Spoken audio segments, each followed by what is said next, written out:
জামশেদ, তুমি ফতোয়া দিও না, কোরআন সুন্নাহ থেকে মানুষকে তুমি আহ্বান করো, ভালোর দিকে ডাকো, মন্দর দিকে নিষেধ করো, আল্লাহ তোমাকে যতটুকু তৌফিক দিয়েছে। ফতোয়া অনেক বিস্তর বিষয়, অনেক সিচুয়েশনের উপরে ফতোয়া চেঞ্জ হয়। দেখা যায় একই বিষয়, মানে সাবজেক্ট এক, পরিস্থিতিতে দুই রকম অ্যান্সার হয়। সে তোমার এখনো সেই প্রজ্ঞা যদি না হয় তুমি দিও না, আর প্রজ্ঞা হলে দিও। তা আমি ওনাদের কথা চিন্তা করেছি যে আমার সেই প্রজ্ঞা হয়নি। হানাফিরা বলে যে একসাথে 3 তালাক দিলে হয়ে যায়, আর শাফি হাম্বলিরা বলে যে যতবারই তালাক দেয় একবার।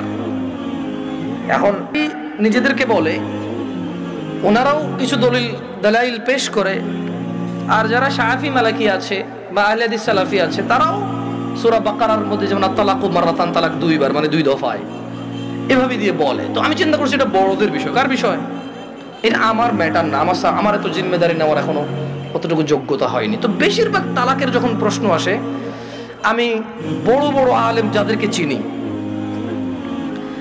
যেমন আমি সৌদি আরবে ছিলাম, তাহলে বেশিরভাগ যাদেরকে আমি চিনি তারা মদিনা ইউনিভার্সিটির স্কলার, কেউ হাফার আল বাতান ইসলামিক সেন্টারের লেকচারার, কেউ রিয়াদ ইসলামিক সেন্টারের লেকচারার, কেউ আল আহসা ইসলামিক সেন্টারের লেকচারার সৌদি আরবে, যাদের সাথে আমার পরিচয় আছে খুব ছোটবেলা থেকে, আমি যাদেরকে চিনি, যারা আমাকে খুবই আদর করে। তো আমি যেটা করি, যখনই তালাকের মাসলা মাসাইল আসে, নর্মালি কোনো প্রশ্ন আসলে আমি জবাব দিই না, কিচ্ছু রিপ্লাই করি না, কারণ আমি জানি আমি ফতোয়া দিব না। আমি খুব সহজ থেকে সহজ প্রশ্ন আসলো দিতে চাই না, কাউকে না কাউকে ট্রান্সফার করে দিই। তো ওই একটা বোন লিখলো, আমি ওয়ালাইকুম আসসালাম দিয়ে লিখেছি আপনি যে কোনো প্রশ্ন লিখে করেন। তখন সে লিখে প্রশ্ন করলো যে তালাকের বিষয়। আমি বললাম যে আমি তালাকের বিষয়ে ফতোয়া দিতে জানি না, আমি একজন বড় আলেমের নাম্বার দিচ্ছি, আপনি ওনার সাথে কথা বলে আপনি জেনে নেন হোয়াটসঅ্যাপ। এখন উনি আমাকে একটা ভয়েস মেসেজ পাঠালো যে ওনার হাজব্যান্ড ওনাকে তালাক দিয়েছে 3 বার। এখন উনি নানা হুজুরের কাছে গিয়েছে যে উনি এখন এই স্বামীর ঘর করতে পারবে কিনা, ওনার স্বামী অনুতপ্ত, উনিও অনুতপ্ত। আমার বোনরা শুনছে তো না? আমার বোনরা শুনছে তো?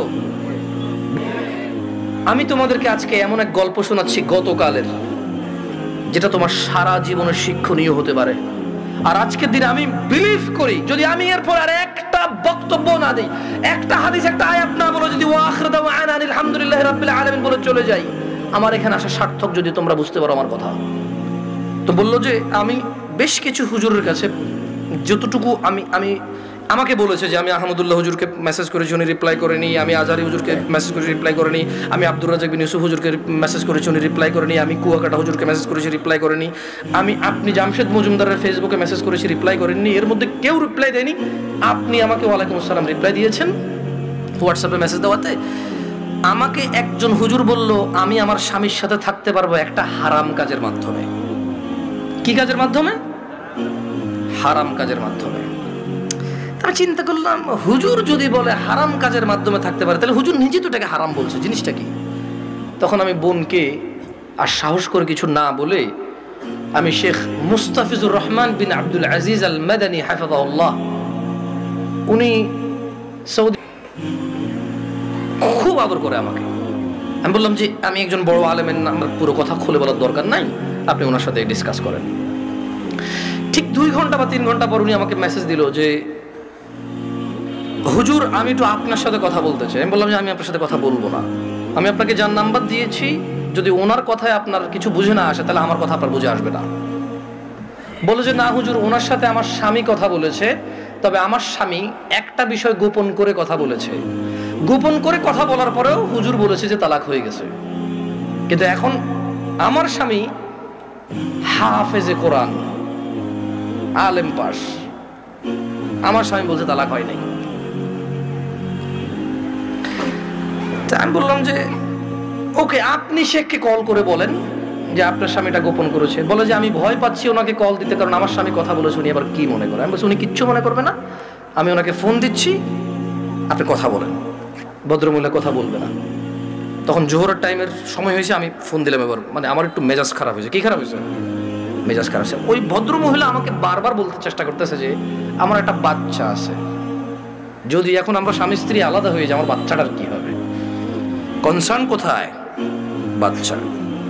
আমি কল করলাম, কল করে বললাম আপনি তালাক হয়েছেন বা হন নাই, আমি কি এরকম কিছু বলছি? বলে যান না। আমি বললাম ধরে নেন আপনার স্বামী আপনাকে তালাক না দিয়ে যদি গলা একটা কোপ দিত, আপনার গলাটা কাটতো কিনা? বলে যে কাটতো। আমি বললাম তালাক দিল, তালাক হবে।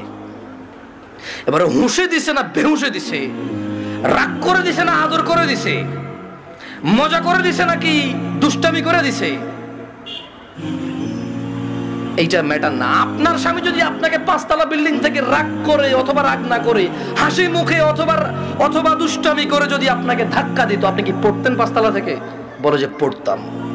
তাহলে আপনার কেন মনে হচ্ছে না যে আপনার স্বামী আপনাকে রাগের মাথায় তালাক দিলে হবে না? রাগের মাথায় ধাক্কা দিলে যদি 5 তলা থেকে পড়ে আপনার হাত পা ভেঙে যায়, মরার সুযোগ থাকে, মরে যেতে পারেন আপনি, এরকম সম্ভাবনা থাকে, তাহলে কেন আপনার স্বামী আপনাকে তালাক দিলে তালাক হবে না? মানতে অসুবিধা কোথায়? যে আল্লাহ আপনার এই স্বামীকে কবুল বলার পরে ওর সাথে থাকা বৈধ করেছে, সে আল্লাহই তো 3 তালাক পরিপূর্ণ হয়ে গেলে থাকাটা অবৈধ করেছে। যিনি আপনাকে এর সঙ্গ দেওয়ার জন্য বৈধ করেছে, আপনি মেনেছেন সেটা। উনি যখন অবৈধ করেছে সেটা মানছেন না কেন আপনি? প্রবলেম কোথায় আপনার? আপনার বাচ্চা? যদি আপনার হাজবেন্ড কালকে অ্যাক্সিডেন্ট হয়ে মারা যায়, মৃত্যুর পর আপনার হাজবেন্ডকে নিয়ে আসতে পারবেন জীবিত করে? না। যদি আপনি মারা যান কালকে, আপনার এই বাচ্চা কি মাহারা হবে না? হবে।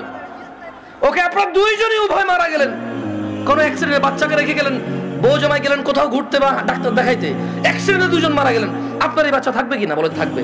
তো তখন আপনাকে কি ফিরে দিতে পারবে যদি পরিপূর্ণ তালাক হয় আপনার? আমি বললাম সে কি প্রশ্ন করেছে? বলে যে ও আমাকে বিয়ের পরে, মেয়ের বয়স মাত্র 18 বছর, ওয়াল্লাহ ভাই আমি কথা বলতাম না, আমাকে ভয়েসে বলেছে যে ভাই আমার বয়স মাত্র 18, আমার একটা বাচ্চা আছে, আমার স্বামী খুব বদমেজাজি, আমাকে তালাক দিয়েছে, এখন ও অনুতপ্ত থাকতে চাই। কত বছর বয়স মেয়ের? শুধু 18, একটা বাচ্চার মা। যে বাচ্চা, ওই বাচ্চার বয়স আমাকে বলেছে যে 3 মাস বা 3 বছর, আমার সঠিক মনে নাই, এরকম কিছু বলেছে। আমি বললাম আপনি কি মানে নিজে নিজে পছন্দ করে বিয়ে করেছেন নাকি বাবা মা পছন্দ করে বিয়ে দিয়েছে? বললো যে বাবা মা পছন্দ করে বিয়ে দিয়েছে। আমি বললাম বিয়ের আগে স্বামীকে চিনতেন না? বলে যে না। আমি বললাম আপনার স্বামী নামাজ পড়ে না, ঠিক না? বলে যে হ্যাঁ। আমি বললাম আপনার স্বামী তো নামাজ পড়ে না, ঠিক না? হ্যাঁ। আমি বললাম আপনার স্বামী হুজুর আলেম এগুলো বলে লাভ কি, হাফেজ বলে লাভ কি? ও তো নামাজই পড়ে না, ও তো ধর্মর কোনো মূল্যায়নই করে না। ও আপনাকে তালাক দেয় আবার রাখে, আবার তালাক দেয় আবার রাখে, আবার তালাক দেয় আবার রাখে, এখনো আপনাকে রাখতে রাজি আর আপনি ওর কাছে থাকতে রাজি।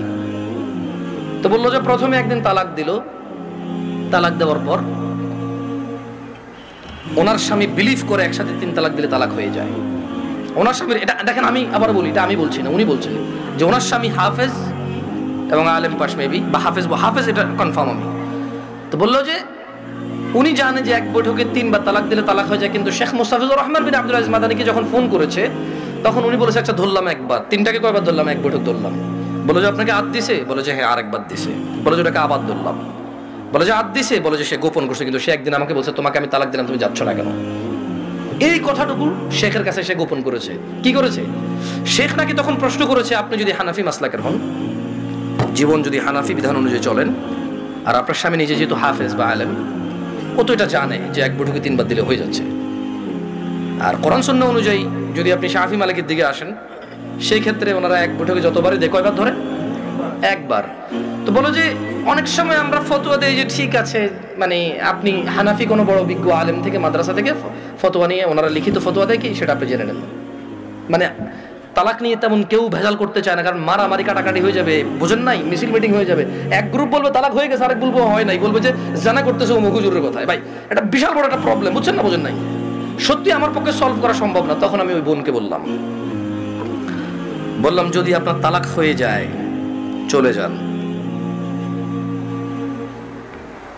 ইদ্যত পালন করে কোথাও বিয়ে বসে যাইয়েন, আর পরবর্তী স্বামীর যত্ন নিয়েন, এটা করে দিয়েছে। তো আমি মহিলাকে বললাম যে আপনার তালাক হয়েছে বা হয় নাই ফটো দেওয়ার আমার যোগ্যতা নাই, আপনি যদি মনে করেন আপনার স্বামী গোপন করেছে শেখের সাথে, তালাক 1 বার তালাক দিছে যেটা গোপন করেছে, আপনি ওনার সাথেই কথা বলেন। তো আমি আমার বোনদেরকে বলবো, বোন ও আচ্ছা, আমি ওই মেয়েটাকে এতটুকু বললাম যে যেই ছেলে আপনাকে 3 বার তালাক দিল, 3 বার, আপনার কাছে কেন মনে হয় ও 4র্থবার দিবে না?